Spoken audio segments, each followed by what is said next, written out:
Столтенберг заявил, что страны-члены НАТО должны увеличить расходы на оборону, и планка в 2% ВВП должна стать минимальным уровнем отчислений. Давайте посмотрим то, как он это объяснил.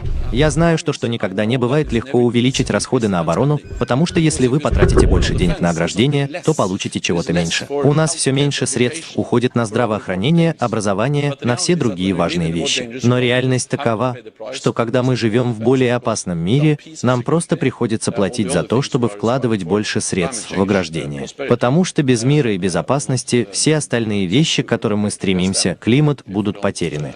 Но жаль, что из зала никто не задал ему вопрос, приведите конкретные примеры, на что именно в обороне вы потратите эти 2% от каждой страны, члена НАТО от ВВП, на какие конкретно вещи, которые, по-вашему, уберегут, например, климат или уберегут здравоохранение, уберегут людей. Что это такое? Что именно вы еще будете делать? Мне было бы интересно, чтобы этот господин ответил. Ядерные бомбы, ядерные ракеты. А чего еще не хватает? Или, по его мнению, это же он не так давно сказал, что, как ни странно звучат мои слова, но война для Украины – это мир. Абсурд. Но между тем, вот сейчас абсурд повторяется. На какие вооружения он собирается потратить эти деньги, рассказывая о том, что это повлечет за собой благоденствие и защиту здравоохранения, социальной сферы, людей и так далее и тому подобное. Ведь наоборот, всем понятно, что количественная гонка вооружений приведет рано или поздно к применению этих самых вооружений. Тогда ни о какой экологии, ни о чем подобном и речи быть не может. Когда в 70-е годы сверхстраны, Штаты и СССР взяли курс на разоружение, полсотни лет мир жил в относительной тишине. Понятно, локальные войны, понятно, 90-е и 2000-е годы, это уже экспансия переворотов, так называемых революций при поддержке Запада, но все равно это были такие локальные войны. И полсотни лет мир прожил в этом фарватере, держа курс на разоружение. Этот сейчас говорит о том, что давайте вооружаться, и тогда будет счастье. Еще раз, этот же говорил господин, что война – это для Украины мир. Это абсурд, это ложь чистейшей воды, манипуляция. Это на черное говорится белое. Больно об этом говорить. Казна пуста, Ваше Величество. Тогда собери еще налогов. Но народ голодает. Прояви фантазию, Брайтон. Скажи подданным, мол, мясо – это хлеб, мало – это много, бла-бла-бла. Уболтай их. Новая подать? Проследите, чтобы никаких недоимок. Куда она деньги девает? На оборону. А чё? Надо ли напоминать вам, в какой мы все опасности? Он говорит О чудовищах. Темные силы таятся в наших лесах, но пока они не обглодали ваши кости, потому что наши налоги идут во благо. Завтра заеду за деньгами. Тут интересны вот какие цифры. Если не ошибусь, сколько их там, 30, да, членов НАТО, стран-членов НАТО. Из них, по-моему, 10% только, 3 или 5 стран выполнили соглашение и сделали расходы на войнушку. 11 стран. Да, включите 11? этот список. F1, да, вот эти да, все страны. конечно. Я сейчас включу, да. Это данные исследования Мюнхенского института, как раз, которые я хотела привести. Вот этот список из 30 стран, вы абсолютно правы. И лишь 11 выполнили 2% на оборону ВВП. Даже тут правильно не на оборону, на НАТО. До лидеров стран, членов НАТО, дошло уже, что НАТО это не их защитник. Скорее, НАТО для них обуза. Не зря ведь Макрон говорит о том, что надо создать собственные силы, надежные, и собственную систему безопасности, европейскую, которой не руководят Соединенные Штаты оттуда, из-за океана.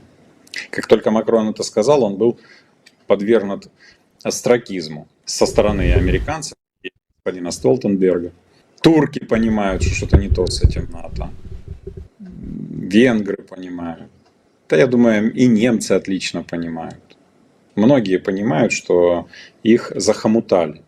Я уже говорил как-то, я полагаю, что при всей кажущейся сегодня монолитности этого блока, на самом деле в нем есть серьезные бреши, причем в основе.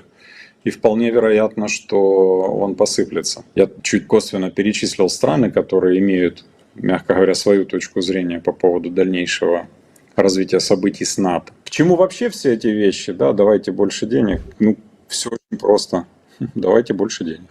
Деньги нужны. Больше давайте. Деньги освоят военные корпорации. Военные корпорации поделятся с теми, кто выбивает эти деньги. Все станут богаты. На их век, они считают, хватит. Вот, думаю, так. Нет там никакой великой стратегии. Ну, нет. Потому что вся великая стратегия в таких уже случаях, в таких ситуациях, когда масштабы вооружений хватит на то, чтобы снести эту планету собачьим. Не может быть стратегии, давайте еще надуем кучу вооружений, потом мы кого-то этим напугаем.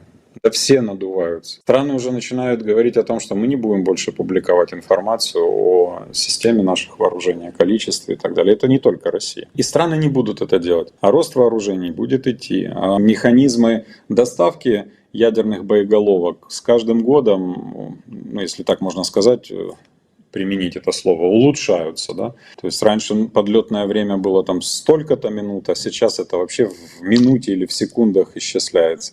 И речь-то идет о нескольких тысячах боеголовок только у США, нескольких тысячах у России, нескольких тысячах у Китая.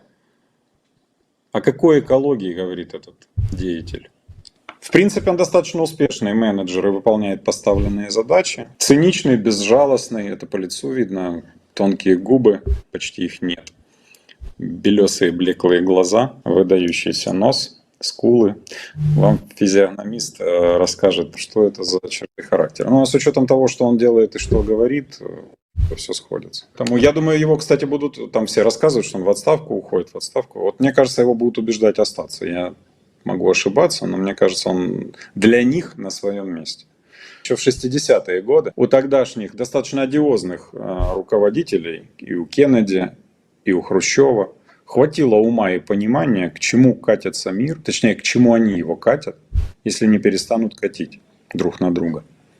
И мир остался. В 70-е это еще более уверенность укрепилась, что все-таки лучше торговать, а не воевать.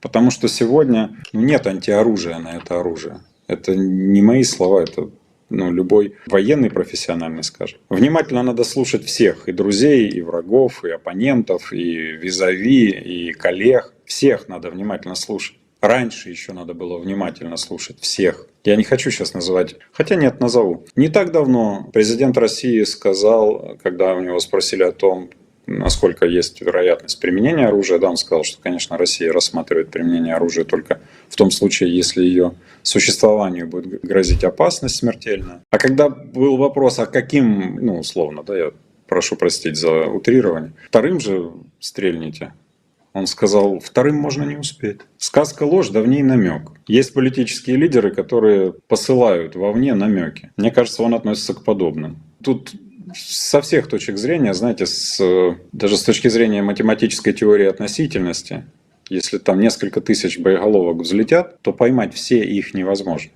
Ну а мощность их сумасшедшая.